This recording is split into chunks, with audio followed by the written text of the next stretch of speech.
It was very bad. The interview was actually good because he showed up later, but that part where you're waiting for someone and not sure they're going to be there or not, Christina said it was like Fear and Loathing in Las Vegas. Like I was trying to eat my water bottle. And I know I said like a million times, like Frankenstein. Never doing that again. But it was a good interview. I love Christo. If y'all haven't seen that, The Curse of the Man That Sees UFOs, and he also has a sequel, The Man Who Sees UFOs. He's like this funny punk rock guy in California, Monterey, and he gets UFO footage on video that's just really great. I don't know what it is. It could be ET, it could be the government. I don't know what it is, but there is weird stuff happening over there, and he catches it and he gets it, but he's also just a hoot. Like, he is a mess. He owned the dog Chewbacca, who was in Pirates of the Caribbean, and unfortunately that dog passed recently. And but he's just a hoot if you ever get a chance. It's actually on Tubi, The Curse of the Man That Sees UFOs, for free. You have to watch some lame commercials, but it's worth watching for sure. Well, we got Wham here with us tonight. Wham representing. Wham is representing. And our guest tonight, Anthony Lamont, Frozen Stiffs. Great to have you here, man. Definitely cool to have you here. And you said you still do a radio show? I do Twitch broadcast. Okay, and what is that about? I do Goth Industrial nights. I do New Wave 80ness nights, and it's mostly music videos. I've been DJing music videos for the past, I don't know, decade or so, and started DJing in the late 80s. Cool. What's it called? And what do we need, a link or something? How can we find it? DJ VJ Ant is my Twitch handle. So if you go to Twitch and type in DJ VJ Ant, it'll bring you to my broadcast page. Cool. Let me save that. And are you doing pretty good on there? I've never used Twitch, but I started using it when the pandemic started because all the nightclubs closed down and we all went out of work. So we all had to find somewhere to, still continue to DJ. Yeah. Cool. Yeah. I'll definitely check it out, and everybody check that out for sure. And what? So you just discussed mostly industrial and goth. What are some examples of the bands? Like, I know some, but you probably know some that I've never heard of in my life. Like my idea of industrial is like Ministry or something, which maybe that's still industrial. I don't even know anymore.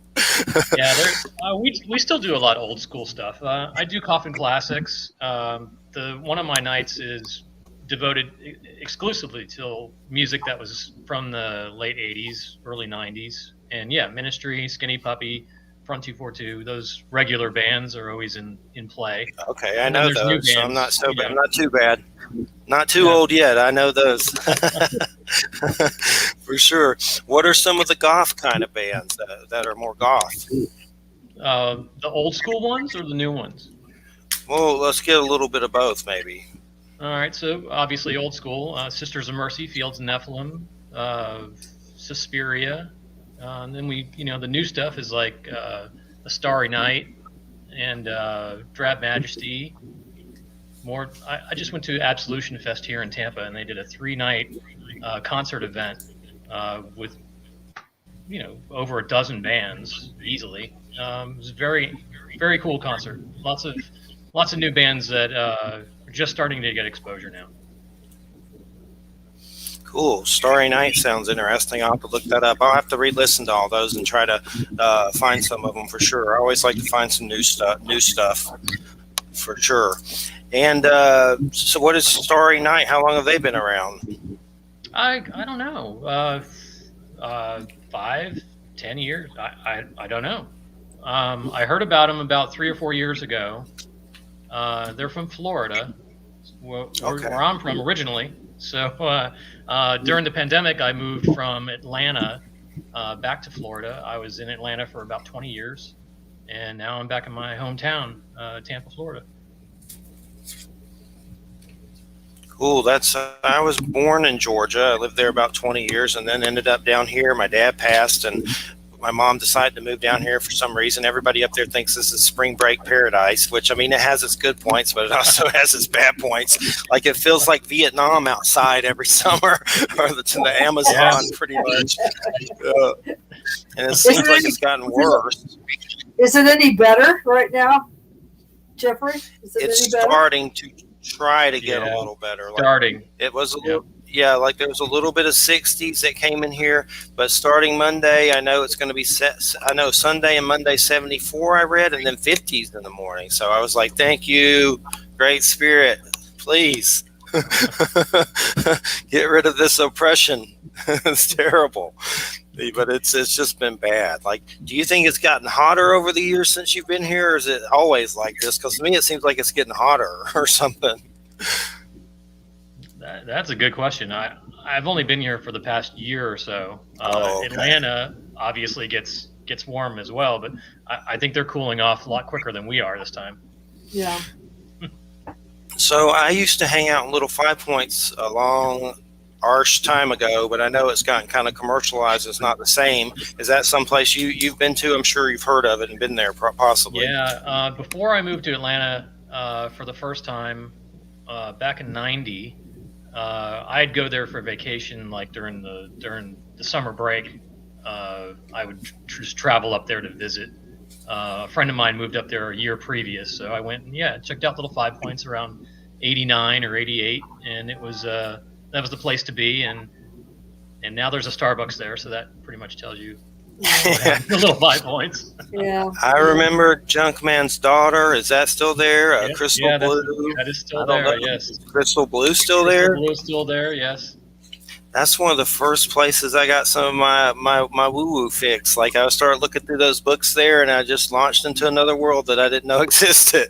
From light worker to witch stuff to whatever, all kinds of stuff there. There's all kinds of cool stuff there. Yeah, great store. Yeah, I remember buying some Native American art up there too. That was really good. Like I think some pictures and stuff like that. It's good to know it's still there. And then I remember Fellini's calzones. I remember those. I miss those. Fellini's is now long gone. That's sad. Oh, what? No more Fellini's. And the Masquerade's gone, isn't it? I heard that was gone. Masquerade's gone. Well, Fellini's actually moved out of Little Five, so they have their own locations away from Little Five now. And Masquerade did the same. They moved out of their original location, and now they're in underground Atlanta, pretty much downtown. Oh, okay. Well, that's good. I thought it was dead, like out of business, COVID or something. But that's good. They're still kicking. Seen a lot of bands there. I remember seeing Megadeth, Cold Chamber, Mastodon, Godflesh. There's a bunch of stuff I saw there back in the day, for sure. Pretty cool. Did you go? Have you been to the new one yet? Did you get to go to the new one yet? New one. Yeah, I went to go see. Went to see Peter Murphy Bauhaus at location, and a couple of more bands, and I have a long history with Masquerade because I DJ'd on and off at their clubs for 25 years. I DJ'd at the one in Tampa before they even had the location in Atlanta. But that's those were years gone by. For sure, no doubt. I used to do raves and stuff and concerts, all kinds in Atlanta, and then of course came down here. It's weirder here to me. I was a little more social there, but here it's just I'm kind of in the country part, so it's just weirder for sure. Yeah, but where are you? I'm in Mariana, and it's about 45 minutes or 50 from Panama City Beach. It's Jackson County. There's nothing here. Concrete and Walmart and country, trees and trees and trees and trees and traffic. There's still traffic. But so when it comes to Frozen Stiffs and the Hearse, what happened? I love it. It was funny because this morning I told Christina's mother, and she hates death on every level possible. Don't mention it. Don't show her skull. And, of course, I was bragging about interviewing Christina, my fiance's mother, about you in the situation. She was like, oh, my God. But I'm like, I love it. I love it. I love it. What started this? This idea started a long time ago. I worked for the funeral home in my local area of Holiday, Florida, which is about half an hour from Tampa, on the coast. And the idea came to me when I was I worked for the funeral home for about 2 or 3 years, just as an attendant. So I was cleaning cars, I was cleaning bathrooms, I was driving hearse, driving limousine, showing families 2 rooms, that sort of thing. And one of my favorite comedians, Stephen Wright, had a bit where he said that his neighborhood. Oh no! So I working at the funeral home, I said that would be a fantastic idea, and of course, it took this long for it to happen, because I obviously wasn't serious about it back then. Although when I got out of working for the funeral home, I bought my first hearse. So I've always loved the cars. I've always had a classic hearse ever since the late 80s. So this is my 5th one. This is the 67 that I used for the Frozen Stiffs operation. 67. And my other cars my first one was 1970, and then I had 2 68s and another 67, and those cars are all gone. The 70 I had for about 12 years, and I sold it, and it went back to California where I bought it from. And then I've just had them ever since. And the idea kind of really started happening about 10 years ago, when I started to get kind of serious about, well, maybe this is an idea I want to really pursue. I was working for a startup company in Atlanta at the time, and they were going to file for Chapter 13, and there was questionable, where am I going to work and what am I going to do next? And I've always been DJing nightclubs since the 80s, and I always enjoyed it. But this is a whole nother avenue that I had thought about for a long time, and it just finally came together. The beginning of this year, I did all the paperwork and figured out how I was going to incorporate the freezers into the casket, and then everything just kind of happened in the last year to have this come up and running. Cool. So is there some kind of sound that you play or anything, or no? Is there like a? I actually got an instrumental version of the Nightmare Before Christmas theme. This is Halloween, and it's made with a xylophone. So I just put that through a speaker like a regular ice cream truck. It's behind the grill. It's Halloween. And it does sound like an ice cream truck song. It amazingly enough, because I kind of borrowed it from the internet, I should say. And that's cool. It sounds good though, for sure. And when it comes to customers, I mean, do you deal with a lot of people reacting in odd ways to it, or not, like mothers not wanting their kids to get ice cream because it's a hearse or anything like that? I haven't really come across that yet. I'm expecting it.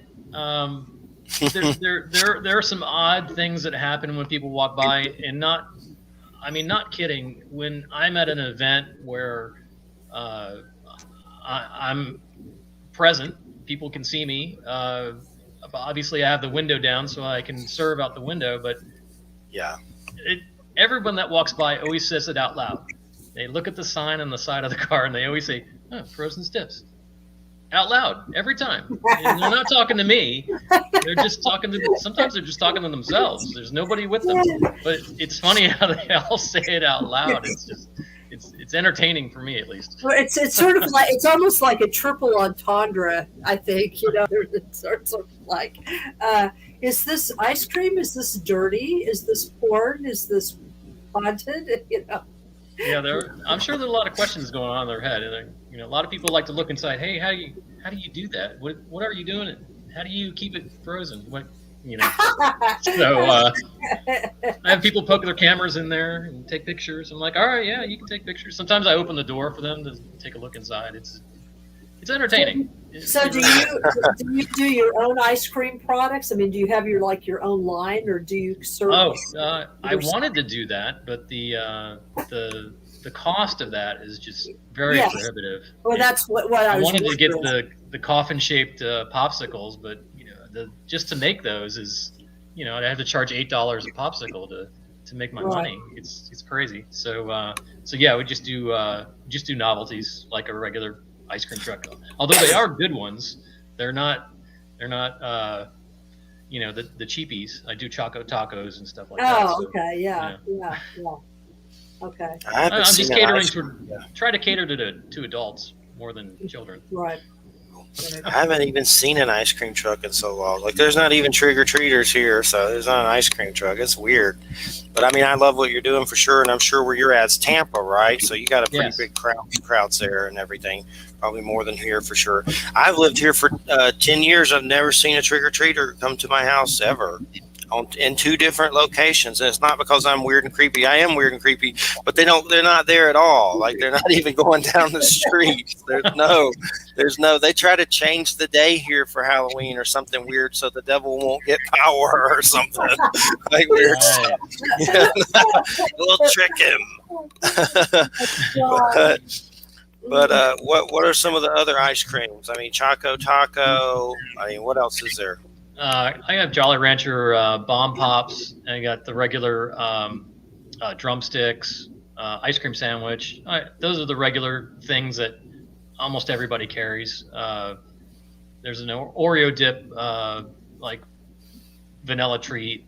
I'm trying to look for more things that are unique, but really the distribution centers they don't carry anything else. I tried to look for Halloween themed ice creams, and no one produces that, even during the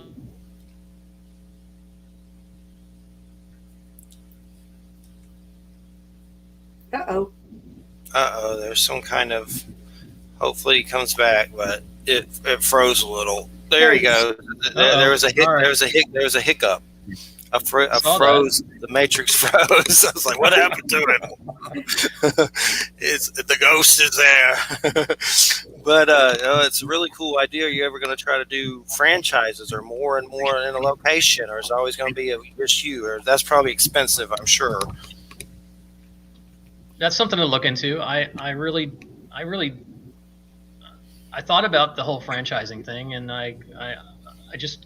It's complex for sure. Yeah, it would be a mess. I certainly want it to do well on its own first, even if I do consider a franchise. Well, franchising is legally interesting. I mean, it's a complicated thing. I think it would be more complicated with having to have a vintage hearse in each location. Exactly. Yeah, you'd have to sort of change up the shtick a little bit. It would be kind of hard. Yeah, you'd think that there would be. I mean, what you were saying before you froze. You'd think that there would be some froze. Some confection company somewhere that would come up with some kind of frozen Halloween thing. Yeah, the only thing that I've seen over the years was a chocolate popsicle that had red, like a red inside. They call it like some kind of Dracula popsicle. Oh. And I was like, those are really cool. And of course, they don't make them anymore, so you can't get them anywhere. Yeah, it just seems to me like it would really be if somebody wanted to try something like that. To like, no, I'm not saying you, but I'm just talking in general. There would seem to be like a great audience for it.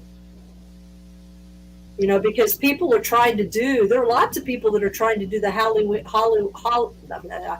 Halloween creepy thing all year round if they can get away with it. You know what I mean? And they should. And they should. No, I'm not disagreeing with that at all. Yes. So is there rules to it, or you make your own rules? Like, for instance, could you go get some Klondike bars and sell them or something like that? You just try to avoid doing stuff like that. I can. Actually, it's odd because the distributions for ice cream right now, they're actually kind of pricey, and going to a place like Costco or even a regular supermarket, the prices are sometimes cheaper to get them at just a regular consumer outlet than getting it from my distributor. It's really odd. But yeah, I can sell whatever I want. There aren't any restrictions as far as that's concerned. I figured not, but me and Christina went to one of those Halloween spirit stores in Tallahassee. I've never been in one of those. It's like a giant, I guess it's just there for the month, and it was fun, but there was a lot of killer clowns from outer space stuff, and a big giant killer clown from outer space thing making noise and stuff like that. But it was fun, a lot of costumes and props and stuff, but I had never been into one. It was just a whole giant store filled with that stuff. And I guess they just come in for the month, and then after that leave. Like, I mean, I guess there's no point leaving it there all the time. It probably wouldn't do as good. I don't know, but it was still neat to go to for sure. What are you going to be doing Halloween night? Are you going to be working, or are you going to be doing music stuff? I've got on Halloween proper, which is Sunday. I've got 2 gigs. The first one is out in. Hold on, I haven't been here in a while, so Florida is kind of new to me, even though I lived here for so long. It's up by Wiregrass. It's a 2-day food truck rally where they're trying to break the most amount of food trucks in one location for the world's record. Now they currently hold the record. I think the record is 150 something trucks in one location, and so they're trying to do it again this year, and they're combining it with an event that's family friendly with kids. So I'm hoping to do actually pretty well at that event. I'm guessing I'm going to be the only ice creamers there. Yeah, that's pretty cool though. All these food trucks in one location. What's it called? Is it called something in particular? It's in Tampa. Yes, it's in Tampa. Actually, I don't know what the name of it is. It's really long name. If you find it or something, let me know. But it's no big deal. But well, hey, do you remember in Georgia? I remember this hearse, and I've always wanted a hearse. I just never got around to it. I don't know if they're hard. Probably hard. They seem hard to find to me. They may not be to someone like you. But as far as I remember, this particular hearse in Georgia, and it had Nosferatu on it. You ever see that one by chance when you were there? It was a hearse that drove around, had a big Nosferatu on it, and it's pretty cool. But I remember it. I haven't seen that one. I'm surprised I haven't seen it.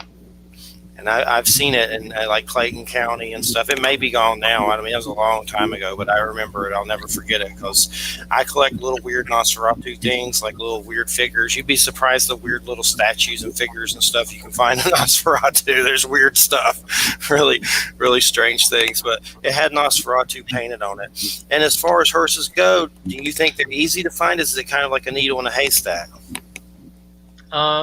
They're out there. I think the avenues to find them are a little hard to. I think that's the hardest thing to do is try to find where you can get connected to the people that know where they are. Yeah. And the guys that have the good cars, the good classic vintage ones are the Professional Car Society. They're the ones that have all the ambulance and hearses and limousines. Professional Car Society. I'll have to look that up for sure. So do they maintain the parts and everything that are going to be needed to repair them? And yeah, the PCS is dedicated to the preservation and the history of professional cars, which includes limousines, hearses, and ambulances. And they're like a network of where to get parts and who to contact for rebuilds and where to get entire cars. They're a really good resource for that sort of thing. That's amazing. It's definitely interesting. Do they have like car shows with just hearses or like a mixture of things? Have you ever done anything like that? The PCS has an annual international meet. I think they get about 60 to 80 professional cars in one location, and they're usually up north. So I've never been to one. I've just seen pictures. Yeah, I've never been to one either, but it'd be cool. Just hearses everywhere for sure. Yeah. No doubt They choose about a new it. city every year. They choose a new city, and it's always up north. They never have them in the south. Nice. So when it comes to the funeral home and all this death, first off, I can't remember if I asked you just an inbox or if I don't remember, but have you had any paranormal stuff come up ever? Working at the funeral home, I never did. I was expecting it, and never a one thing. The only thing that ever came close was when I was in New Mexico for a year, and New Mexico was one day near sunset, and there was the unidentified object in the sky, and it's early 2000s, maybe 2002, and people didn't really have cell phones yet. They weren't that prevalent, and people aren't walking around with their cameras. So when you see something in the sky, it was really hard to document, especially when we saw it when we were out on the road. So it would be different if we were at home. We could actually get a camera or something to actually record it, get some footage, but not a chance. It just was there, and then it wasn't. Yeah. When you see one, you usually don't have time to get anything for sure. You're usually in awe, and then by then it's gone. So, yeah. I had a weird one recently, and it may have been military. I don't know, but it was a big, weird triangle, and it was way up in space, and it was just really fast, and it was strange, and I won't forget it. I've had a bunch, but that was my latest, and that could have been one of those weird whatever triangle blah blah blahs I don't know that they have, and decloak and uncloak. I don't know what it was, but it was still just bizarre to see it like that for sure in the sky. I know they just shot old William Shatner up in space, and he's coming back. Something about coming catastrophe, and it's pretty weird. Look it up. I don't remember the details, and he was talking about being shot up into space was like death, and seeing the blue planet and everything. You can find a million articles about it, but I was just reading those recently. I wouldn't want to get shot up in space, that's for sure. But I don't know I guess that Bezos guy went with him. I don't really know if he went with him. I guess so. I don't know, but I like. It's a very elite party. Yeah, elite for sure, for sure, no doubt about it. Yeah, but none of us tiny people on the ground get to go and see. They probably already got a Walmart up there or something. They all can go to when apocalypse happens. They already have a city up there. They all live there and shuttle back and forth. Of course, we'll never go because we don't have the cash. But nonetheless, there's all kinds of weird stuff, conspiracies about breakaway civilizations and other, just all kinds of weird secret space stuff. That's crazy.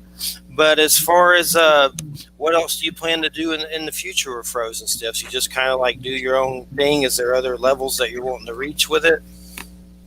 We've been up. Well, I keep on saying we because it sounds better as a company when you say we, but it's really just me. It's the ghost, isn't it? Yeah. But we started about a month and a half ago is our first outing. So for the month and a half that we've been operational, I think we've been doing pretty good. It's mostly private events that we've been booked at. I don't really do just driving down the street like a regular ice cream truck, and we don't just show up randomly somewhere. It's all predetermined, and people kind of seek us out, which is good. Cool. I actually like that. We want to go to a drive-in sometime. There's actually one in Alabama. I don't know. There may be one. I think there's another one in Florida somewhere, but I haven't been in a drive-in forever. That'd be a good place probably to, I don't know how you can arrange that, but that would be some sales for sure. But I know there's one in Alabama, and I think there's one way down in Florida somewhere, but a drive-in. We need more of those, and that's very eclectic for sure. And at some point, we're going to go check it out in Alabama. Hopefully it's not a slasher movie, or something weird there. But it's in Alabama. I think Newton, Alabama. But it'd be cool, too, because I used to go to those all the time when I was a kid. And I remember seeing E.T. and Star Wars and Indiana Jones at a drive-in. The little things in the windows and a blanket outside or whatever. So it'd be good to go to one. Have to see what's playing there, though, because most things just go straight to whatever now so fast. Unless they just play weird old stuff there, but I'd be okay with that as well. No doubt about it. But as far as, what kind of stuff did you do at the funeral home? Did you do the actual stuff with bodies and stuff? You were an assistant. Yeah, I was an assistant. To do anything beyond what I was hired for, you need to have your funeral director license. So embalming or seeing families for arrangements, that's all licensed things. So I got to do all the grunt work. Yeah. See, I thought about being a funeral director at one point and went to school for a year, began that process. And I got all the way up to embalming. And Right. then realized that I really don't want to learn how to do that because I don't really actually agree with that, except for certain types of things, Mhm. And I was also moving, but it's really expensive, depending on what state you're in. Yeah, I mean, state in the United States. It's really expensive to go through that schooling. Right. I realized that it was going to be this massive expenditure of money, and so I just decided, well, I can do without that. But I did learn how to do I did learn the basics of the facial reconstruction stuff, Hmm. And that was kind of wild. We had to watch all these videos and go to these and actually had some live demos, where you're actually watching people work on corpses that have been disfigured really badly, and have them reconstruct their face. It's fascinating, but Oh yeah. You did have to get used to it. Used to I, seeing some I, intense yeah, stuff. I had looked into it once, but then decided it'd be a bad idea for me from a depression kind of level. But I Yeah. find it fascinating from a horror kind of level, like horror movies and all that stuff. I love it. Yeah, I was interested mostly in trying to help people because I've been around death a lot, so that part doesn't bother me. Being around the bodies and stuff. It was just I think I was maybe a little bit. I think for me, I was a little bit too old and already in debt, and I didn't want to go any more into debt. To make that kind of a commitment to go forward with it. But it was intense. It was very intense. But I got to go to a crematory and watch the whole cremation process. Watch them put a body in the retort and wait for and however long it was before they have to open the retort and then rearrange what's left of the body in there to continue to burn. And I realized when I was watching that, I thought to myself, I bet not everybody can watch this. I bet it does take a certain kind of personality to be able to see that. It didn't bother me. I thought it was interesting, but anyway, if I could, I'd still get a job at a crematory if I could find one. But I live in New York, and there's only so many crematories in New York because of zoning restrictions, and so I would have to I think the closest crematory to me here in New York, I live in the Mid Hudson, is down in Yonkers, and it's just way too far. And other than that, you have to go to Connecticut to get cremated, which I think is bizarre, but it's. I have a feeling they're going to have a lot more business with crematories soon. Probably. A lot of traditional funerals are going by the wayside. A lot of people are doing shake and bake now. So. Yeah. Now they've just started. They've started changing the rules here. New York is highly regulated. Funeral directors have all the power of provenance over bodies. It's like when somebody dies, the first person that you call is not like the ambulance, like they die at home. If a person finds an unattended death, they don't call the police. You call the funeral director first, and then you call the police because they have the legal authority to actually move the body, more than the coroner, more than the police, more than anybody else. And they've had that kind of power since the 1890s. But even they are getting to the point where it's like, more and more people are requesting green burials and stuff like that. They don't want the whole, embalming 9 yards with the vault and all that kind of stuff. Right. And that cuts into the profits. So that's the whole basis of the funeral business. It's all profits. So exactly right. And it's crazy amount of profit too. It's like 500% on a lot of things. Yeah. Now, it's also true that their education is very expensive, although that's probably based on those profits. But it's also true that, I guess they have, I don't know, maybe you know more about this than I do, but what I was told when I was in school was that because of the chemicals that they handle when they're embalming, that they have like, you know, like their average life expectancy is less, their cancer rate is higher, you know, things like that. So they justify some of what they charge based on what what the assumption of what their health is going to be down the road. I don't know if that's true or not, but it is a bit of a hazard, but there are a lot of precautions that can be taken to alleviate that. Yeah.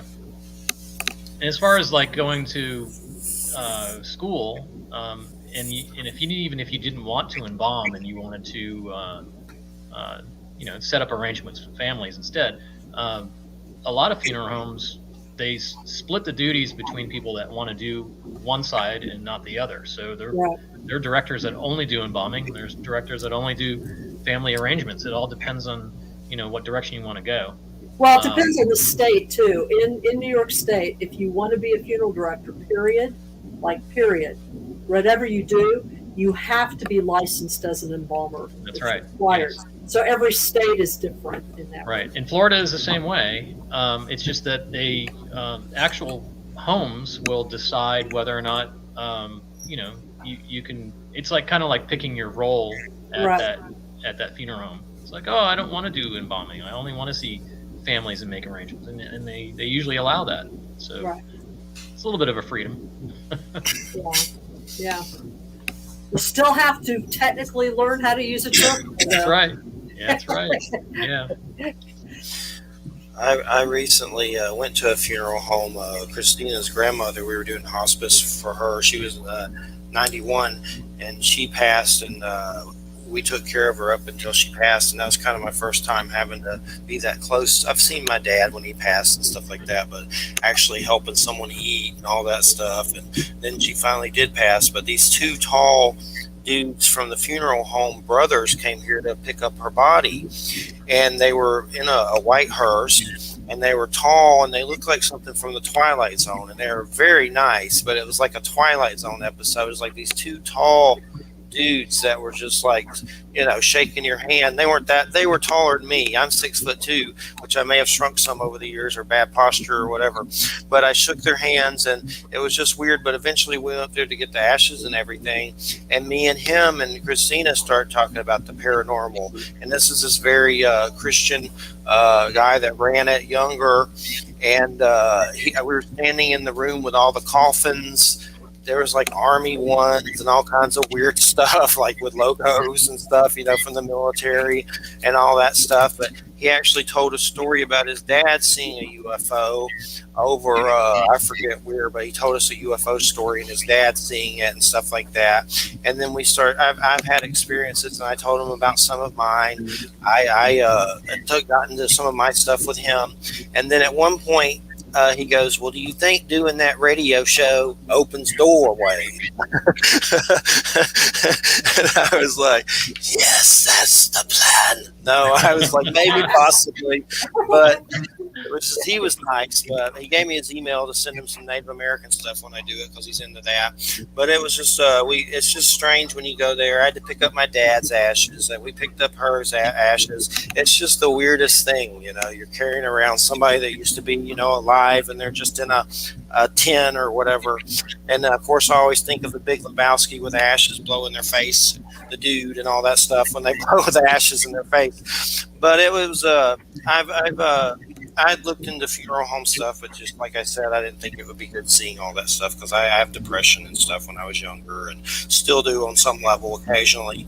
And but it's fascinating because I love horror movies and books and comics or whatever. So from that point of view, it's gold. But once you really get in there with those bodies, it's the reality kicks in. I guess right now, and this is going to be my Geraldo question for you, which I don't even really like Geraldo, but I say that jokingly. With being around this hearse and death all the time and everything, what is your belief? Do you believe there's an afterlife and you're going to carry on, or do you think it's just a void? What do you think? I mean, is that something surely it's crossed your mind? For sure. Yeah, I believe there's something beyond where we are now, and it's the embodiment of what is not physical. So, it's your energy that is contained within the shell. You are released when death occurs, and it's the beginning of another life cycle somewhere else. Definitely. One of my experiences, and I think a lot of my experiences occurred when I was 17. I went through testicular cancer and had to go through chemo and all that stuff. Let me tell you, a real big blast, lots of fun. But after that, and I was healed from it, and it was pretty curable, 80% or whatever. Lost one in the war, unfortunately, but a few years later after that, my dad passed. So I was like, what the hell? This is a lot of crap for someone my age to go through. And I started to have weird paranormal experiences, and some of them were possibly him, but some of those things that I saw beings of light, like leave my house completely sober. And there were times when I was not sober and I saw stuff too, but there was particular times where I know I was sober and saw this stuff. I was kind of like, well, that's good. But anyway, it was like, that's what I kind of think is we're like these beings of energy, and maybe that's what I was seeing is what we really are. Like shamans call them shamans or whatever, call them luminous beings of light, but I saw those with my naked eye, and maybe it was God just showing me so I would shut up and quit freaking out about death. But I think I still do that, but that's had to help a little bit at least, seeing the process a little. But that was one of my big experiences, and a lot of weird UFO stuff. I've seen a lot of stuff like that. I could go on forever about that stuff, but one of my big ones was definitely like these weird beings of light, and I'll never forget it ever. And I talked to other people who have seen them, and I've even had a dude, a medicine man from Peru, say they get down there and party and watch these things fly around in the sky like people of light. And he's dead serious. Maybe they're on ayahuasca, I don't know, but that doesn't make it any less lucrative to me. That just opens the doorways or whatever.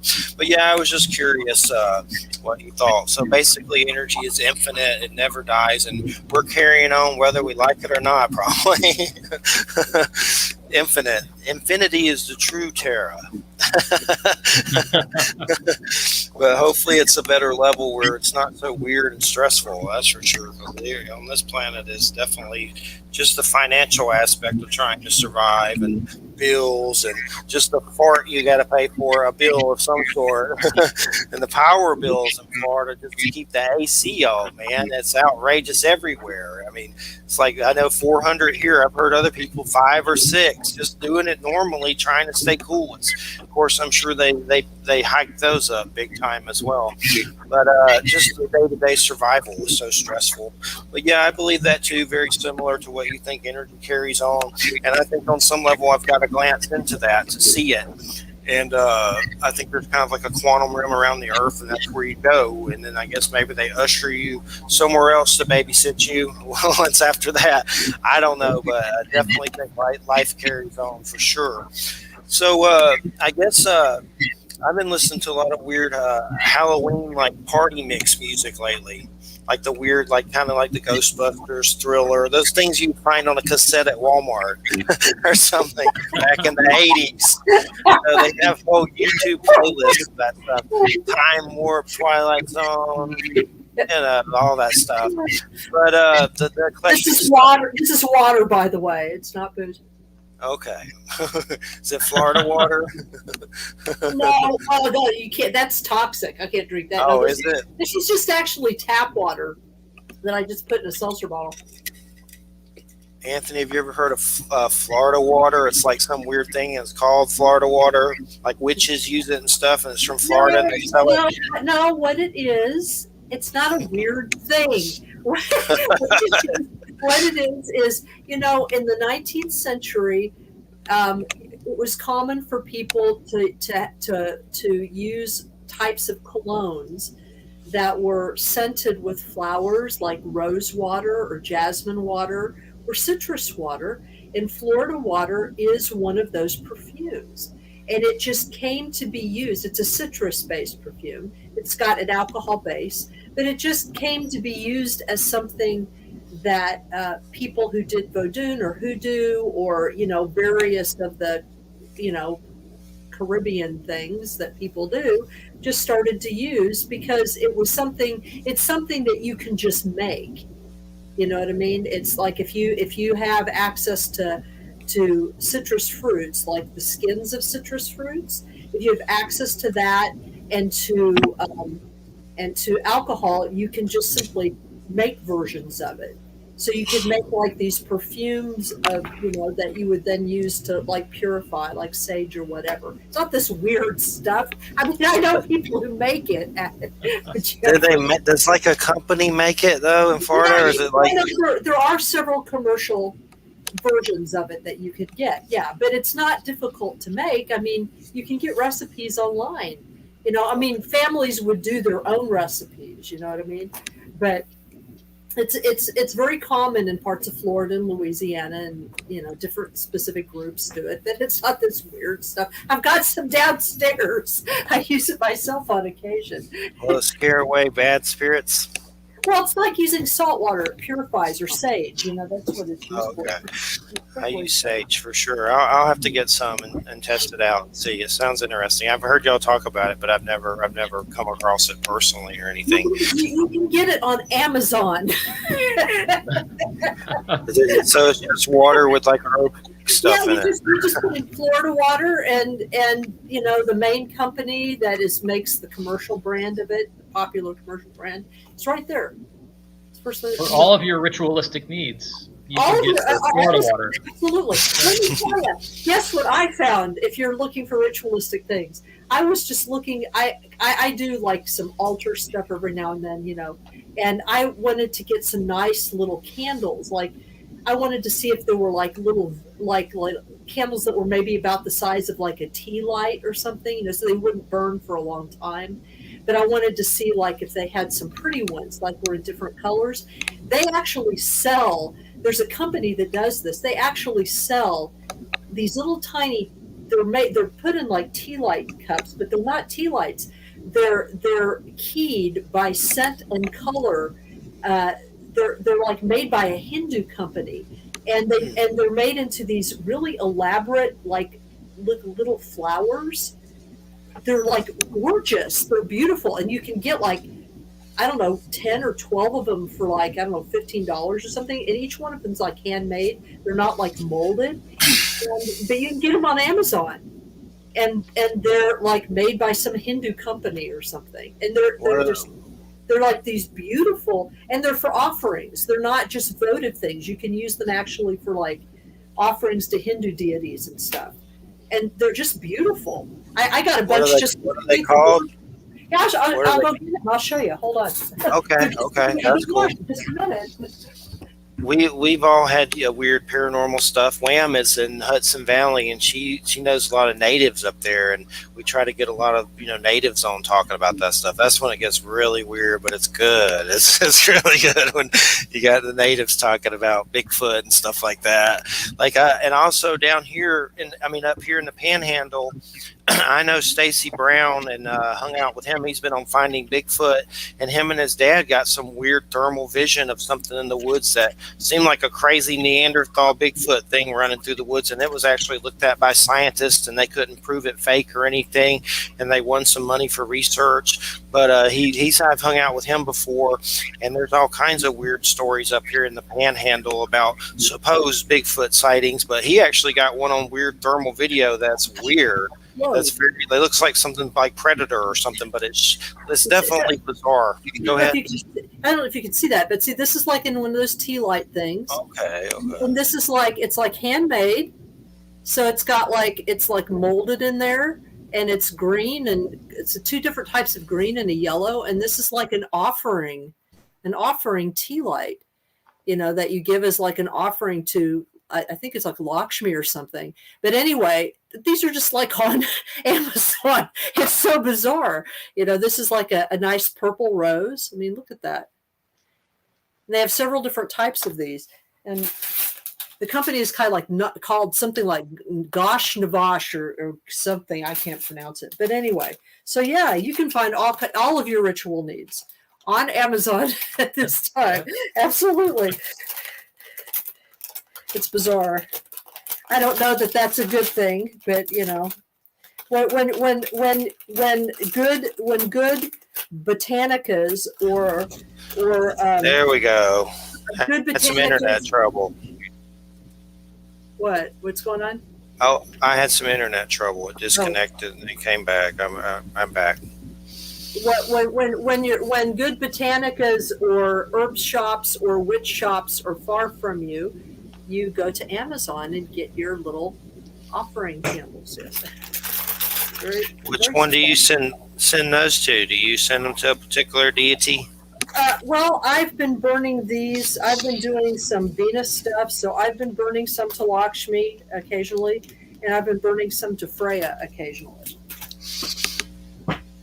So what's I just wanted to ask Wham this real quick. What's going on? Mercury retrograde's happening right now. I know Saturn went direct finally. I'm a Capricorn, so I'm glad my planet's not going backwards anymore, but that's good.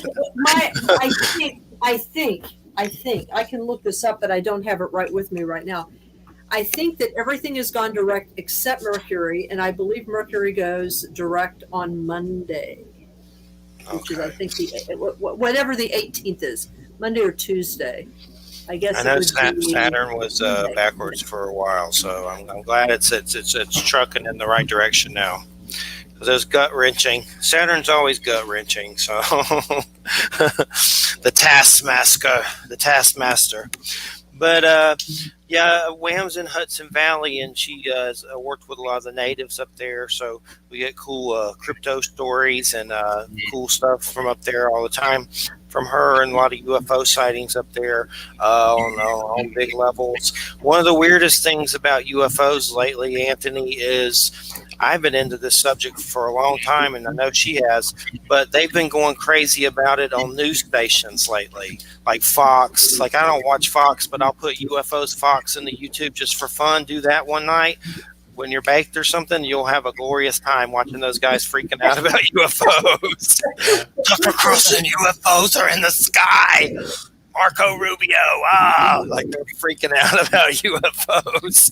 It's beautiful, but they're talking about it everywhere. And then, of course, the Pentagon's been releasing weird UFO videos, so that makes it even weirder. Like, I don't trust them. Like, it's like, what are they up to? But it's definitely gotten into it's always been a hot subject, but lately it's been more hot for sure and weird. So, yeah, that's what I do, like UFOs, CNN, UFOs, Fox, UFOs, whatever, and just watch those guys. A lot of them are asses, but it's still fun to watch them freak out about it. But the big worry is it's foreign nations pretending to be aliens, or they have the tech or whatever. It's definitely crazy. Rubio down here, which I don't really keep up with politics that much anymore. I hate them all. But he was trying to get the Congress to come clean about them all and stuff, and has been freaking out down here from Florida about UFOs and going before Congress and sending, whatever they do about UFOs.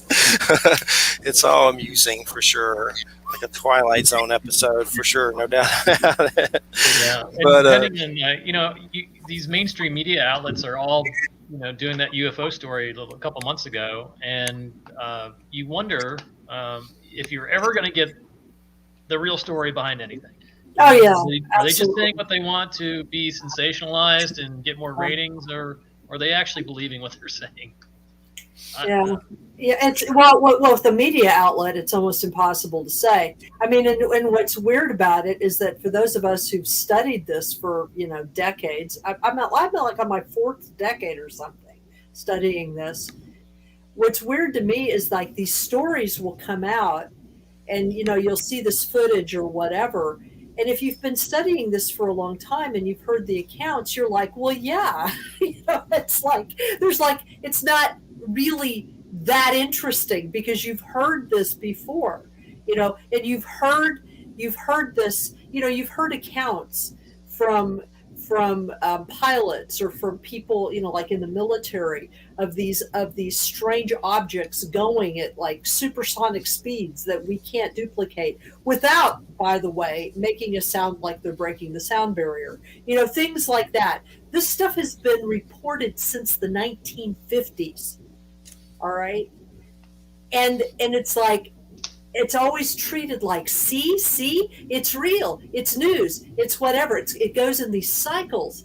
And it's just, to me, it's just like, look, either there's nothing to this or or nobody knows what the hell is going on. It just pops up every now and then, I think that's it.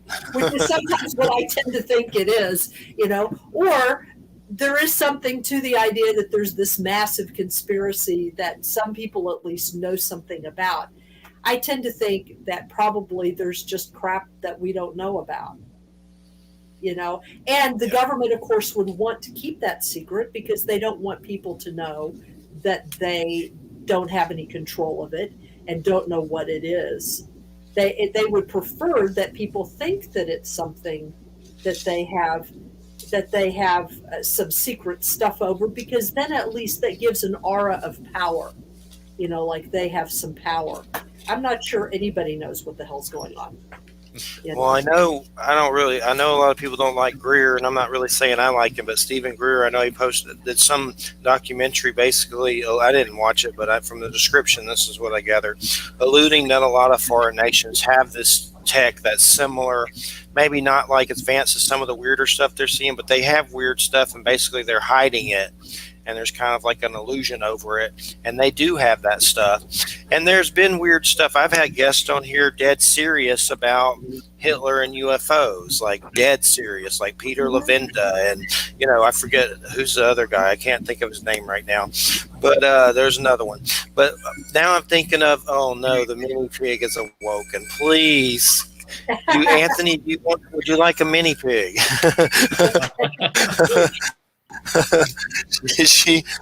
They are just so beautiful. I love them.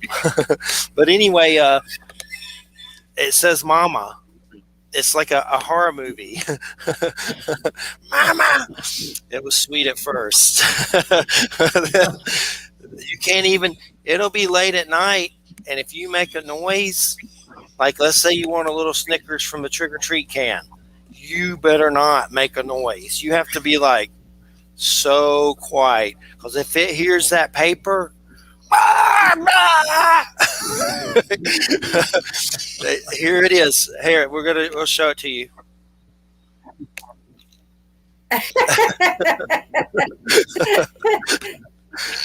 Wait, so what are we squealing about now? Everything. All it thinks about is food. Like that's the only thing it cares about. It's like, and you're the only other person that I know that owns a pig. I know one person in Tampa that owns a pig, and you're the second person, and that is amazing to me, because I think that's the coolest thing, that people actually can have that as a pet, because that's awesome. So I'm surprised there aren't more people that now this is a small pig, right? Is this like a toy pig? Yes, it's supposed to be. Hopefully it is. So that's what they told us. The creepy old man at Walmart, we got it for $100 from, that bred his own kind, called Snub-Nosed Malone Mini Pig. And they have a farm and stuff. They seem legit. But sometimes I'm like, what if it's not? What if it's going to be like 1,000 pounds? Or it's going to be like Charlotte. I'm convinced it's an apparatus for orcs, interstellar space orcs, and they sent it here as a probe, and they're coming for invasion. It's gonna bite me. Don't. Its name's Elvira, after the Mistress of the Dark. Which she would probably think that's funny, but she is just, oh man, it can be a mess. There was a guy, look up mini pigs on YouTube, and there's some guy, I forget his name, but the title is "Don't Get a Mini Pig." And he's like, but he actually has a bunch of them running around his house and stuff. But they have their good points, but there's something annoying about them. Like there's the frequency they put out. Like I've been having some blood pressure stuff, and I swear when it starts screaming, I will get a headache and it make my angina. Like I have to be like, there's something about the psionic death frequency of food lust that they put out. We're going to get something to put it outside more that's safe with a hood, not leave it out there all the time, but when it's driving us crazy. But definitely. So does your friend like his mini pig, or? Yeah, they do. And they've had it for a long time. I'm not sure how many years, but several. Yeah. And yeah, This one's young. This one's young, so hopefully it grows up or whatever, and he grows out of some of this stuff.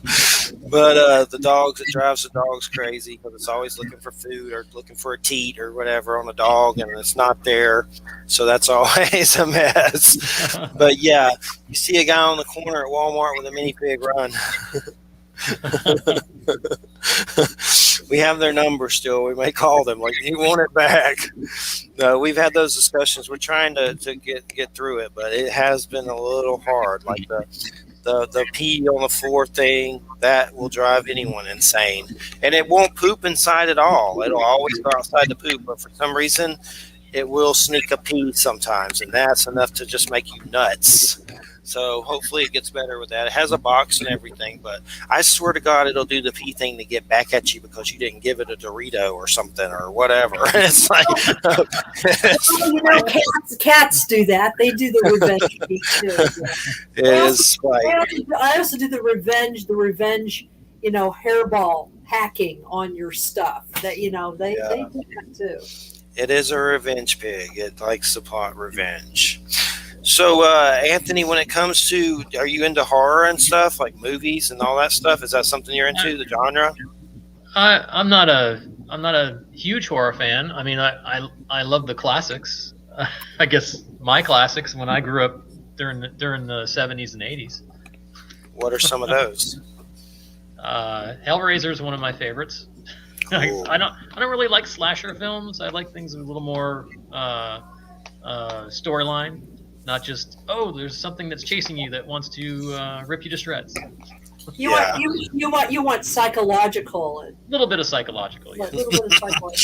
Pinhead will do it. That Hellraiser's pretty rough, for sure. They're actually making a series of that on somewhere. Like, I know the guy that did the new Halloweens. They're going to be making a TV show. I did read something about that Pinhead is going to be a female for that. Yeah, I saw that. I've seen something like that too.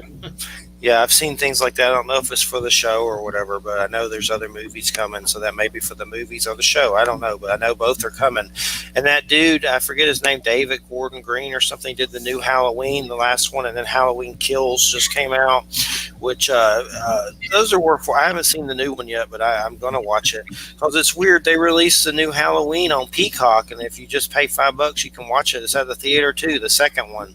And there was the first one, where Jamie Lee Curtis is older and stuff, that came out in 2018 or something, but that one just came out on Peacock, so I haven't seen it yet, but I'll check it out. And I know there's going to be a third one, and that's it. It's going to be like a trilogy of Michael Myers' death. But those Pinhead movies, they're good. I've seen them more than once, but they're definitely something else for sure. They're crazy. It's Odessa Zion has been cast as the female lead in the reboot of Hellraiser for Spyglass.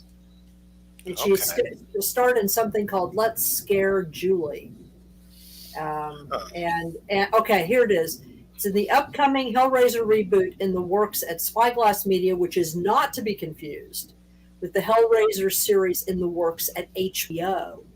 Oh, okay. So there's two different things coming here. And let's see here. Yeah. And it's a movie. What Odessa Zion is in a movie. So there's both a movie and a series. I'll check them out for sure. I know that it's based on the Telltale Heart, or not Telltale Heart. I forget what it's called. Something about a heart. That's by Clive Barker. I forget the original name of it. Maybe it is Hellbound. Okay, Hellbound Heart or something like that. Yeah. But I've seen them all. I'll check out the new ones. It's interesting that HBO is doing a Hellraiser show, so that's pretty interesting. They usually do pretty good stuff most of the time, so at least the money's there, so that's good. But yeah, they are sick, but they're good, but definitely psychological. Doug Bradley, God, he's definitely gotten older, I know, but I wonder if he's going to be in the series, probably. But there's so many of them too. Like, I think they kind of decrease each one, like as far as how good they are, but they kind of get worse. But the first three are pretty good, and I know the first two are the best for sure. But it's been a while since I've seen them. But they're definitely gut wrenching for sure, no doubt about it. But some definite twisted stuff. Christina hasn't seen Hellraiser, and I'm like, "Are you sure you want to do this?" We'll do it for sure, no doubt about it. I'm looking forward to Dune, Dune. That's coming on HBO Max soon and the theaters. So hopefully it does well at the theaters, because I know that same dude, Denis Villeneuve, he did that Blade Runner sequel that was actually really good, but I think it flopped at the box office. So didn't really guarantee much more of those, but that Dune is coming out in this October, and he's a good filmmaker. I forget what else he did, but I know he did the Blade Runner, and there's some other stuff that I forget the name of it, but I'll check out Dune as well. I noticed Elvira's back on. I didn't know she's on Netflix and Shudder now. Like she does hosting and stuff. I'll have to check those out. There's a Netflix thing, and then there's a Shudder thing that she just did for sure as well. That's someone I grew up with. When you say classics, what else do you recall? Do you remember any TV type hosts? Because who's that guy, Spenguli? That's the only one we have here now. That Spenguli dude that wears the hat and does the little movies, and the bad guy. I had Elvira and then him. And that's about it. But I know there's some they're cool, but there's a lot of other ones in other states and stuff. Those television hosts. The classic here from the 70s in Tampa was Dr. Paul Bearer, and he passed away. But he was the host for Channel 44 when I was a kid, and he did the horrible old movies on Creature Feature. It was very entertaining. He was very his comedy routines were very, I don't know how to put it. It's not slapstick. It was he was just very corny. It was very corny stuff, but entertaining. Like you would laugh at it because it was so bad it was good. It's kind of like the movies he showed. Yeah, Dr. Paul Bearer. I looked it up. He's got a site and everything, drpaulbearer.net. And it's spelled Paul, BEARER.net. But I'll have to look him up some more for sure. I love that stuff. I know there's some of them on YouTube, too, that kind of do their own channels or whatever. But it's definitely fascinating. Whoa. What? Okay. some sound came through at Dr. Paul Bearer that scared me for a minute. Some kind of music, but I'll check that out more for sure. But yeah, I love those hosts. We need more of those, and there's not really anything. I mean, I'm sure there are. You got to dig for them though, like deep to find them. But I'm sure there's some weird ones on YouTube that I've probably never heard of or whatever. But I know it's weird. Kind of like every state has one on some level. You would think there'd be a book or maybe there's a site that goes through everyone for every state or something like that. So that'd be something fun just to research, to check out these different personalities that do that kind of stuff. But is that somebody that influenced you, that got you into the hearse business and the funeral home business? I think just me being me got me into the funeral business. I don't know, somewhere around 15 years old. I kind of got into alternative radio. I started listening to more underground things. I started going to clubs that catered more toward the darker side of music, and from there, it just I just kind of stayed there ever since. So here we are, 40 years later. Still kicking for sure. And I don't know, I'm a Capricorn, and that has a lot of weird stuff with it that's kind of dark. So I've always wondered if maybe that was part of my problem or something, because basically a lot of people think Capricorn's the devil, which it's really, I don't know if it's really that, but it's mostly Pan, if anything. And there's weird goat stuff going on with Capricorn and the fishtail and all that weird stuff. Are you a dark sign? What is your astrological? I'm Gemini. Both Gemini. Oh, so Jekyll and Hyde. I see. Late at night with Hearse. Well, he's got this pleasant, affable face, but there's this whole other side. Like, So mild mannered during the day. Yeah, Yeah. exactly. Yeah. Gemini's interesting for sure. And what was yours again, William? I know I've asked you before. I was I'm a Leo, but only kind of. okay. It's mostly Leo. my hair. The rest of my chart is in Taurus and Capricorn. Okay. So I'm I've got sorry. a big Capricorn thing too.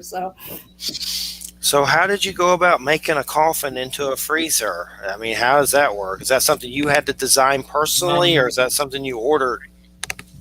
I wanted to order it custom from a freezer company that builds nothing but freezers. But their lead time was, months and months and months out. I probably still would have been waiting for it now. So I went another route, and I bought a casket wholesale from Texas, and then I designed the interior. And I took out what was in there to begin with, and did some welding, and then built a frame, and then dropped some freezers into it. So Cool. it was a lot more cost effective doing it that way.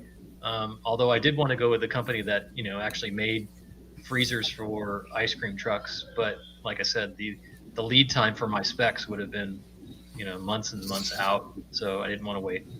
And a lot more expensive, probably. A lot. I got more. people asking, "Oh, is that a real casket in there?" And I was like, "Yeah, I bought it new. It's seafoam green." Oh yeah. It was the last one they had. They didn't have any more seafoam greens. They were like, "Oh, this is a lot. Oh, we're trying to get rid of this one." I'm like, "I'm sure you are." Is it an adult casket? I mean, that's a Yeah. big casket, right? It fits back. Yeah, it's a hearse, so it fits. Yeah, And the whole thing is a freezer. No, I took out the bed, and then I did some welding to the frame that supports the bed inside. And the bed is on each side has a lowering device. There's one lowering device on each side, so you can raise or lower the foot or the head depending on how big the person is that you're going to have for the viewing.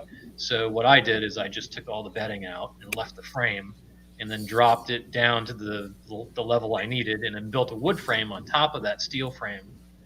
And then I used some plywood to actually frame the freezers that I bought that are placed inside of the casket. So there's one in the head and there's one in the foot. And surrounding that, there would have been just empty space. So what I did is I just cut plywood with a hole the size of the freezer, and I covered it with some faux leather with the diamond stitching, and dropped it on there, and it looks very customized. People are like, "Where did you get that done?" I was like, "I did it in my garage." So Cool. What kind of tunes do you got in there? Like music stuff, equipment? the car it only has AM FM. There's no the car is completely original. I don't have anything altered on the vehicle at all. There's nothing that's bolted to it or changed or modified. The car could go back into service tomorrow at a funeral. It's a 67 Hearse ambulance combination car. So the seats on the back for the attendants that would help the ambulance patient fold into the floor so you can put the casket in without any obstruction. There's also a siren behind the grill. It's very loud. That use it a couple times to get people to wake up at a red light. But it's a car that just doesn't. They just don't. They stopped making them in the mid 70s because of regulations. They don't have Hearse ambulance combination cars anymore. And the reason they made them to begin with was because funeral homes were allowed to run an ambulance service out of the funeral home because the hospitals didn't have an ambulance service. So you could get an ambulance from the hospital, but for quicker service, a funeral home might be a lot closer to you, and they ran their own service.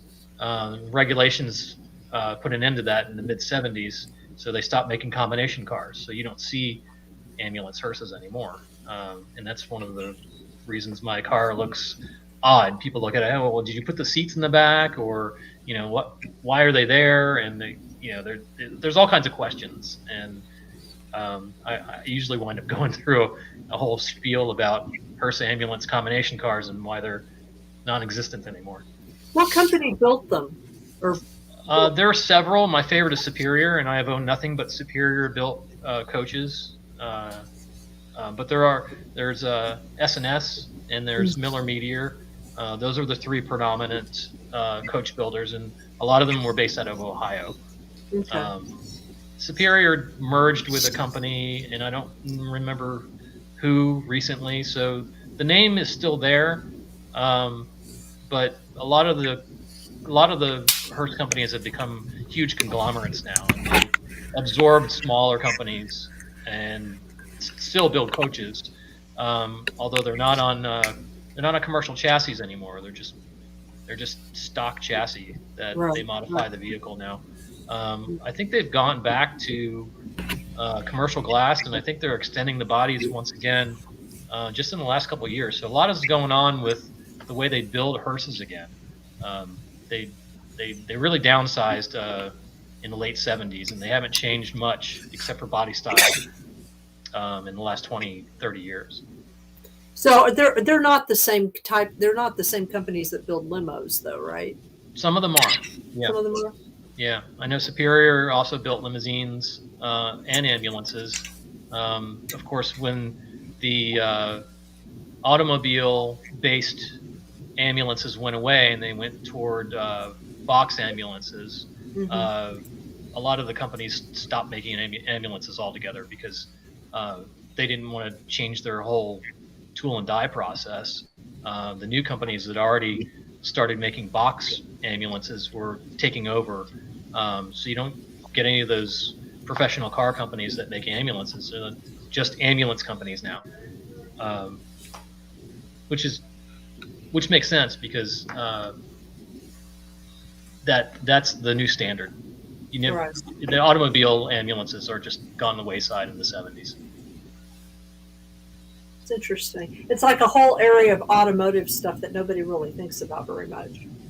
Yeah, and the amazing thing about Hearses is they're all hand built. So you usually can't exchange anything beyond the front firewall all the way to the rear of the car with a standard vehicle, even if it's the same type. So most of them are Cadillac based. You still can't take a door panel off of one and put it on a Hearse because they're made specifically for the Hearse. Most of that body work is all custom done at the coach builder. That is interesting. That is interesting. So people with Hearses their cars are more special than they really think. And based on what you've told me, what you told us, it kind of sounds like it's it's sort of a community of people that deal specifically with these kinds of vehicles. In the sense that they're specialty vehicles, so only certain organizations or businesses will want them anyway. Right. Yeah. So It's kind of like trying to find the salt and pepper shaker collectors. I mean, it's a unique niche thing. So nobody's going to know anything about that kind of product unless they're into it. And and the same thing goes with Hearses or anything else that people collect. Yeah, that's interesting. Definitely fascinating. And what are some of the companies? I know she asked you, but Cadillac, obviously, you said Superior. What were some of the other ones? Cadillac is usually the car that is the basis for the coach companies to get to start the process of customizing it for their Hearses. So the companies that I grew up with were Superior, S&S, and Miller Meteor. Those are the three biggest. Eureka went out of business, I believe, in the late 60s. But they did some really pretty coaches. They were really nice. I can remember those. I can remember because I lived in the South for a while when I was young, and I can remember. I can see in my mind's eye the back of one of those vehicles, it would say Eureka on the back. It had like this ornament on the back that said that. And I can see it in my mind's eye. They are very classic looking. When I think of Hearse, I think of them. Is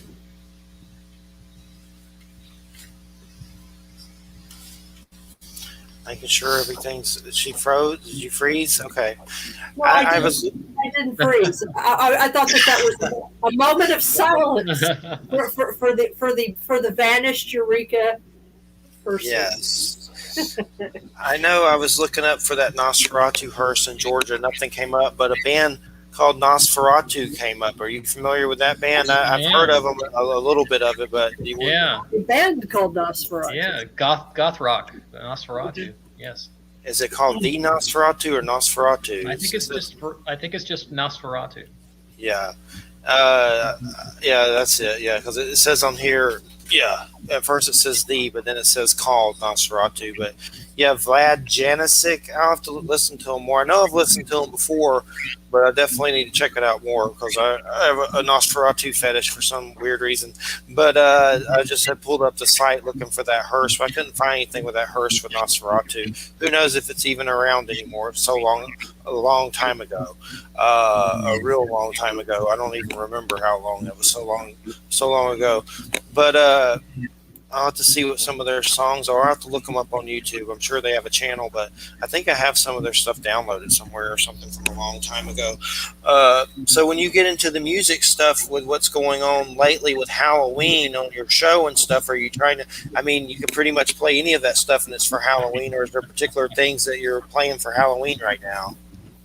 Not really. I pretty much play that stuff year round. I mean, goth industrial music is universal for any time of the year. I don't think it really.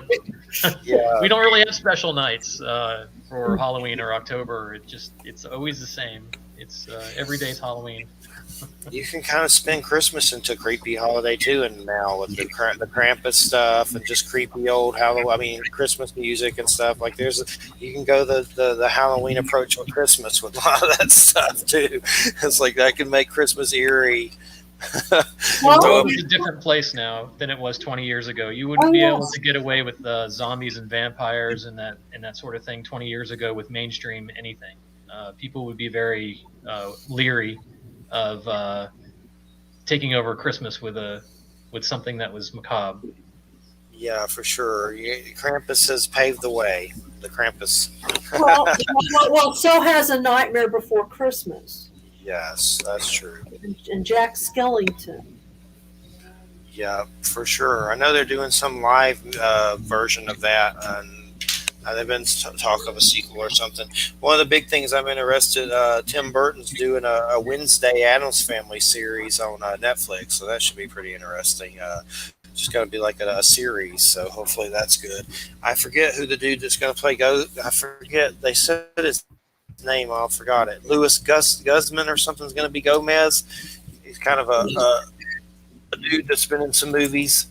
But he's going to be Gomez. Louis Guzman. He's Puerto Rican. Is going to be Gomez. I forget who's going to be the other one, but should be interesting. It's Tim Burton, so we'll see what's up for sure. Louis Guzman, and I'm trying to. Industrial is 9 Inch Nails industrial. That's industrial, isn't it? Yeah, it's acceptable, of course. Yeah, but it's kind of are they considered mainstream kind of now, or not really, yes. Or they are? Yeah. Okay. That was kind of my. I remember Pretty Hate Machine during chemo. That was a good soundtrack for chemotherapy. Pretty Hate Machine back in the day. And for some weird reason, he's bald on that CD cover with a bald head. So I was like, hey, this is for me. Pretty Hate Machine. But yeah, he doesn't really put out that. There's some things that have come out, but it's more like soundtracks and stuff. So they haven't really put out much. But what are some other bands that you could recommend that are some of your favorites? I know you said some earlier, but is there industrial? I mean, is there any you could think of off the cuff? Something new, something old. Just favorites. New. Or new, favorites, or old, new, old. I'll open up YouTube so I can find them and subscribe. One of the newest bands that I like a lot is called Actors, and they're out of Canada. They're kind of like a post-punk new wave sound. But the classics, I always like the classics. Knights of Reb, Skinny Puppy, Front 242, Frontline Assembly, sort of industrial bands. And then the goth side, March Violets, Sisters of Mercy, Damned, goes way back. Just goes on and on. Save and on. I have a very eclectic list of bands I like. I bet there's a bunch. There's a commercial. Trying to save an Actor's song so I can find it later. I'll have to listen to the rest again later. Oh my gosh! Is there a commercial? Yeah, that's our new commercial for YouTube. Man, it'll drive you nuts with commercials. All right, it's gone. Let's not do that anymore. I know Twitch was originally for games, right? And then it's kind of evolved into everything, didn't it? Yeah, a lot of DJs on there now. I play exclusive music videos on my channel. I don't do any audio only. So you'll always see a music video with what I play. Oh, cool. I know. And I saw Bernie. As far as actors go, look up Actors. The track is called "Love You More," and "You" is spelled with just the letter U. And the video is a zombie wandering through town. It's very it goes along with the song really well. So I saved it. I'll save it. I'll check it out for sure. Actors sounds good. I know. I was surprised. I was for Bernie. Of course, he didn't win, which he's probably better off not winning, so he doesn't have to kill people in war and damn his soul or whatever. But he had a Twitch channel. I was like, okay, I guess it's for more than video games now. Yeah. But as far as what is your listenership like? Have you got to a sponsorship level? I've read a little bit about that. It's kind of interesting how that works out. But have you got to a level like that yet? There, I have, but I haven't actually become an affiliate. I actually don't want to become an affiliate. I don't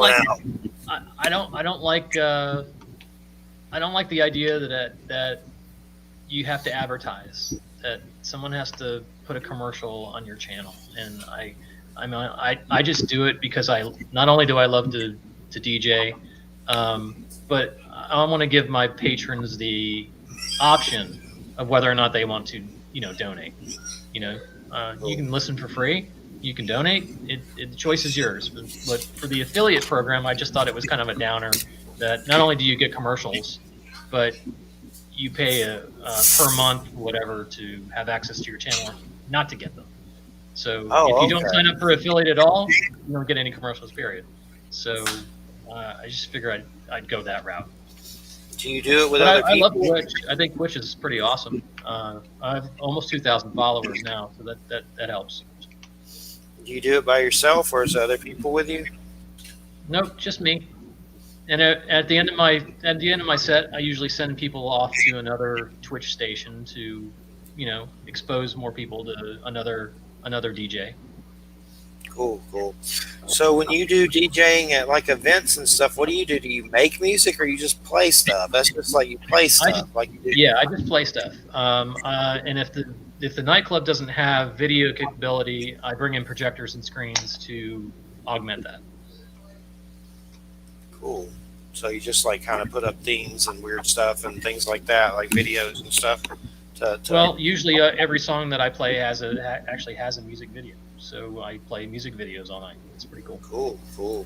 That sounds fun. That sounds like a cool gig for sure. No doubt about it. Is that your two main things that you do job wise? Is the Hearse and that? For now, it's been only the Hearse. I haven't got back into DJing since I moved to Tampa. I'll be looking for venues in the next month or so. It's because of COVID. It's still kind of rough for places to especially to pick up somebody new that doesn't have a following in the city yet and that sort of thing. So I have to sell it and see where it goes. The other avenue that I haven't explored yet for Tampa is I've been a record dealer for a very long time. I started in 1990 selling collectible vinyl, and I still been selling vinyl online, but I need to get back to doing that more in person, record shows, looking into brick and mortar store. So we're gonna see how that pans out. I'm not sure where we're gonna go with that yet, but it's in the works. Where do you sell it at online? Do you want to plug anything or? Discogs is a really good site to look just for music, because that's all they deal in is music. It's Discogs.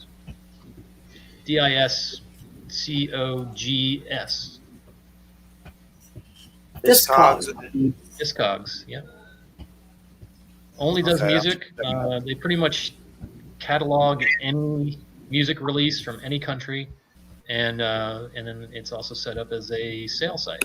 So it's Cool. very interesting. I'll check it out. I've gotten back into comics lately, and it's dangerous. So I'm having to be careful. Yes, it is for sure. It's a whole new world. It's like I was going to try to get all the Spawn, which is probably impossible. And then I realized with Spawn, there's like particular issues that the only way you're going to get it is pay $1,000 to get that one particular issue. It's like what? Yeah, exactly. Luckily, they're doing omnibuses of Spawn now with every 50, like the first 50, then the next 50, and like a phone book size situation. Yeah. So at least you can read them. I like when they collect them together, and it makes it all very convenient, all in one spot. Yeah, sometimes graphic novels and that's better than actually the comic. I'm learning in a lot of levels. The hardback, the graphic novels and stuff. Like I collect some Batman stuff, mostly Joker's kind of stuff with all the stories that he has and stuff like that. But a lot of them are hardcover, and that's kind of easier to maintain or not worry about so much than a comic book, because they seem kind of fragile on a lot of levels. You can bag it and everything and whatever. But it's definitely interesting. Now there's all this weird stuff with variants and stuff, where it's just a different art cover for the comic, and of course because it's that particular art cover, they want you to pay whatever for it. So most of the time I try to skip those.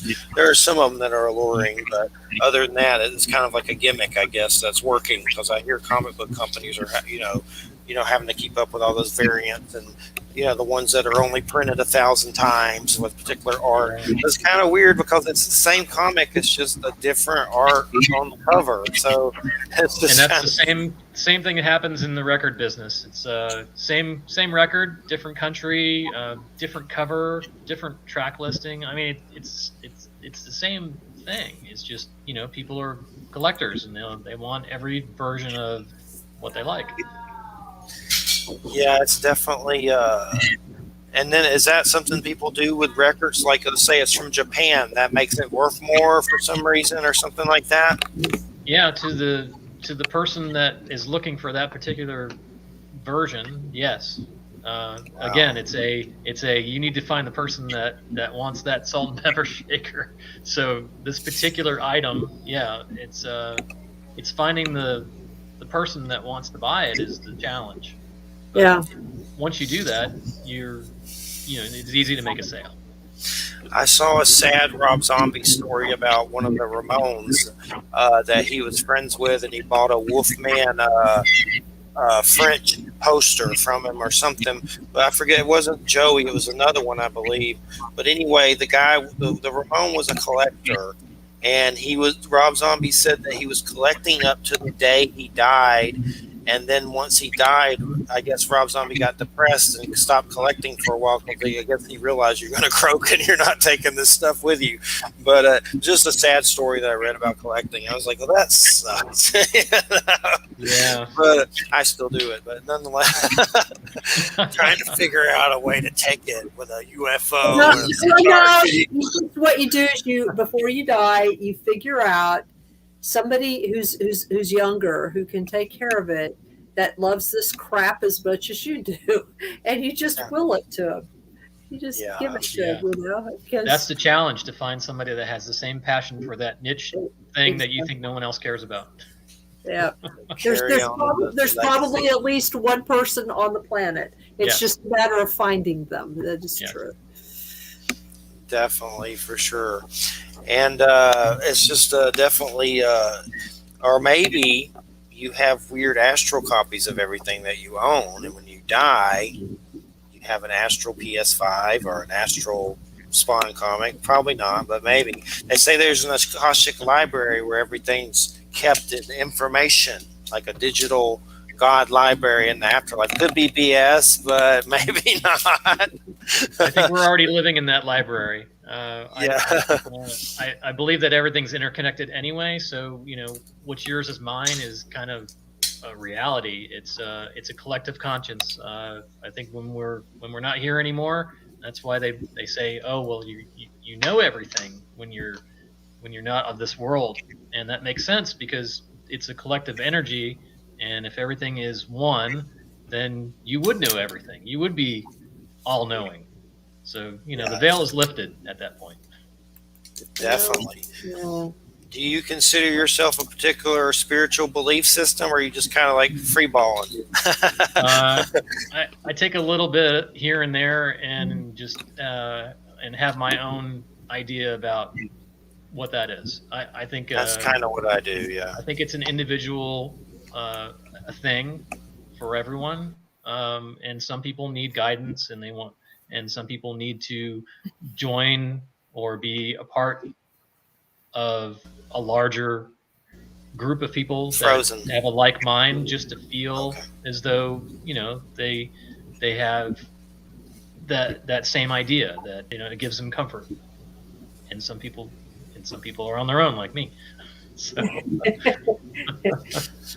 Well, that's one thing with the light being experienced. It's kind of like I think we are those energy bodies, and when we sleep, those energy bodies kind of go to that other realm, and it's like I got a glimpse into that and saw it many different times, and there's definitely something to it. Like we're kind of like these weird glowy alien things. I always bring up Ron Howard's Cocoon. Did you ever see that with the old people in the swimming pool and the golden light people? Yeah. Opie was doing some shrooms for that one or something. But those are really hard to find on DVD. Like they're expensive. Like they didn't release those properly. Like look on eBay, you'll be like, what? You got to pay that for that? That's crazy. Yeah, I actually did it though, but I had to do a DVD copy. I know that's like your favorite movie. That's my go-to. Like all the time. Steve Guttenberg, baby. That's right. John Dennehy. John, isn't that his name? John Dennehy? Yeah. Yeah, he also played Pogo the Clown.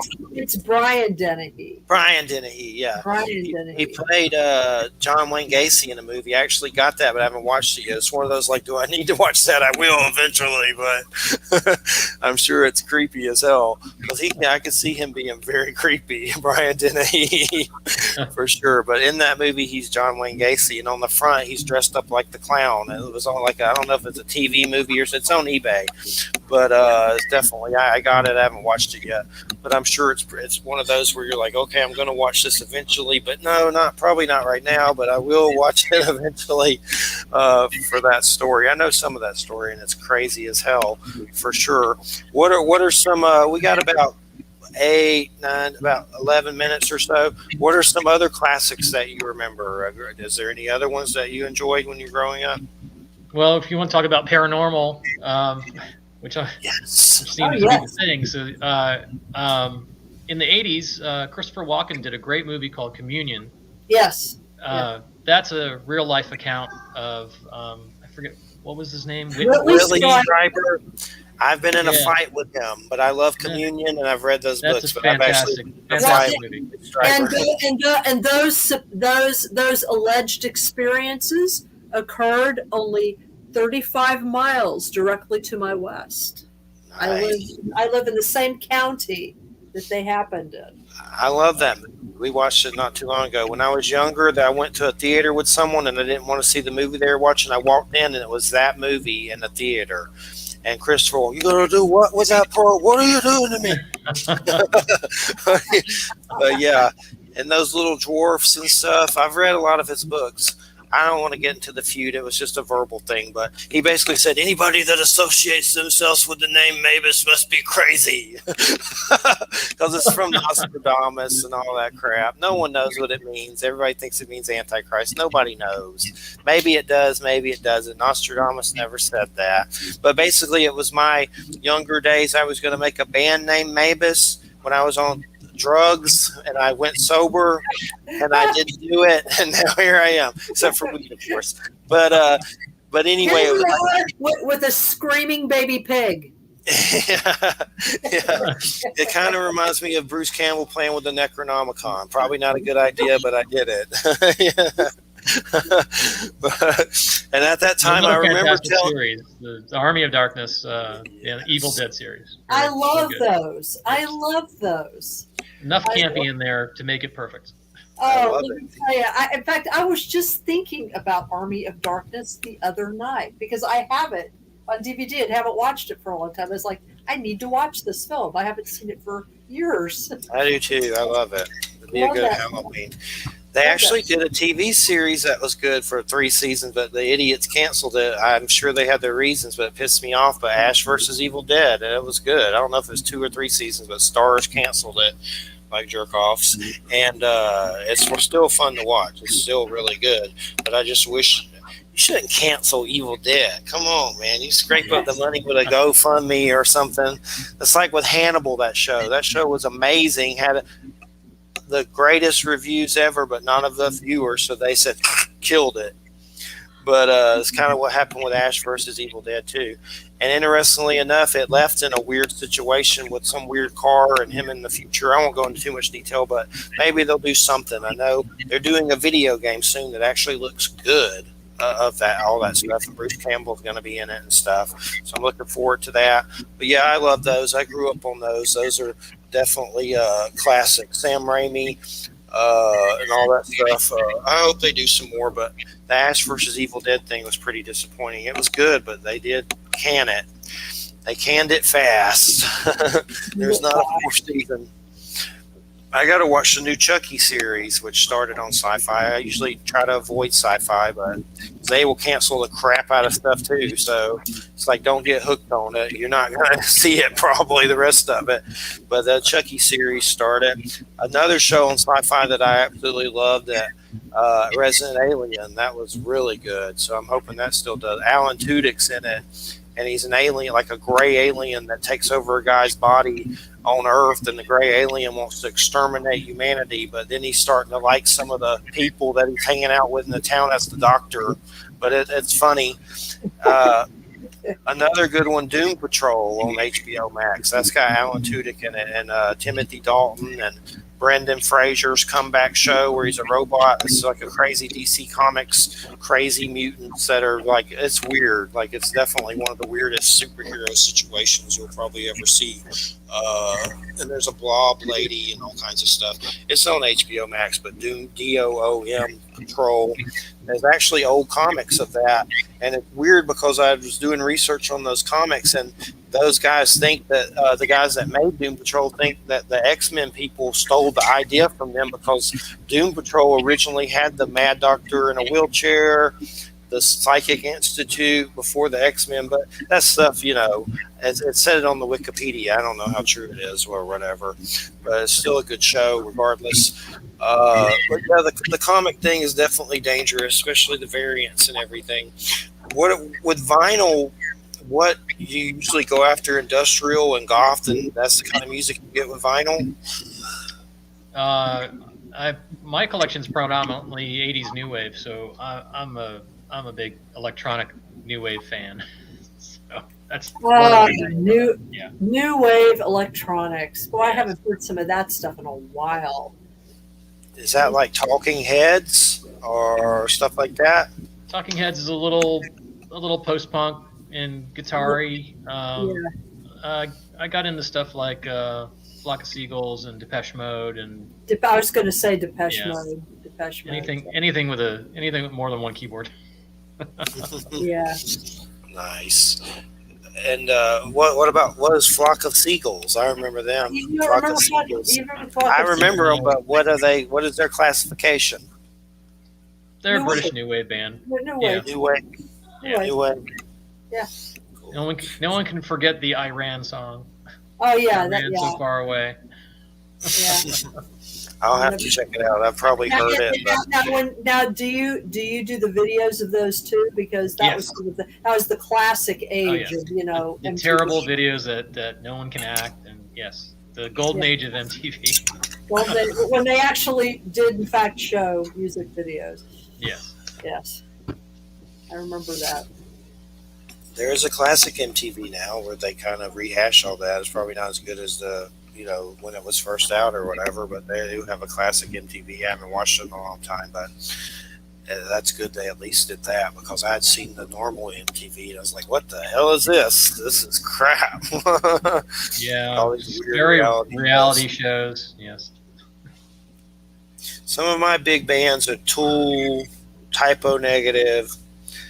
I love Nine Inch Nails. I love Rob Zombie, which I guess that's considered mainstream, I guess, still. He actually did a new album that did really good. I was glad, because I know he's had some that didn't do that great, but the last one, Electric Kool-Aid, whatever, did really good. So that was fun. Of course, now he's doing the Monsters movie, and I'm wondering how in the hell that's going to work out, because he is usually pretty crazy. So he's doing the Monsters. It's like that's going to be, and I heard it may be R, which that would surprise me if he's like a house of 1,000 corpses with it or something. I don't think it'll be quite that bad, but it's like I think he's trying to stay pretty true to the original series. Yeah, that's kind of building the house. He's got a whole block that he built somewhere over in Turkey, or I think that's what it said. I've seen those articles. It's like brick by brick, exact same replica of the set from the 60s. Yeah. And he's going to do the racing and stuff. I'm looking forward to that. I guess it's a movie, I guess. I don't know if it was a movie or a series, but a movie, I think. Well, we got about 4 or 5 minutes. Let's get some links in here, Anthony. First off, I just want to say this has been a great Halloween show. I'm glad this all worked out. I have some other guys coming on next week. John Russell, Riding with Ghosts, like this biker paranormal dude that goes to paranormal places. And then I got a demonologist coming on at the end of the month. But your show with you fit right into Halloween, and I'm glad we scored it for sure. Perfect for this season. Definitely enjoyed it. And have you did many radio interviews at all with your company or about it or anything? No. Well, you've done great. You've done great. It was really good. You seem like you've done them before. It's really good. Well, let's get those links in there. What's the first one? Frozen Stiffs. FrozenStiffs.com. Yeah. And then what's your Twitch? Let's give that out one more time. Twitch is twitch.tv/DJBJAnt. The difference was huge. What is that? But my stupid phone won't shut up. I actually turned something off, and it would not shut up. So that's what it was. Well, Anthony, we appreciate it so much. It's been a hoot for sure, and keep us in the loop, and definitely enjoyed it. Thanks so much. Yeah, all right, thank you, Jeffrey. Thank you, Wham. Thank you. All right. Have a great weekend. And you're listening to United Public Radio, 107.7 FM New Orleans. And coming up next week is John Russell, which is Riding with Ghosts and Angels and something like that is his book. He's a biker. He looks like a wild dude for sure, so that should be pretty interesting. Something about he's a biker and he drove around on his bike and went to paranormal places and things like that. And then the last one for the Halloween situation is Nathaniel Gillis, which is a demonologist, which I'm not sure what that entails. Usually a demonologist is someone that's like a specialist with that who maybe banishes them or something, right, Wham, or something? Well, my understanding is that actually a demonologist is someone who's like studies the whole lore of demons. They don't manage them. You don't manage demons with Florida water. Occultists try to invoke them and then banish them. But I think demonologists mostly study them and then try to tell other people why they shouldn't mess with them. That sort of thing.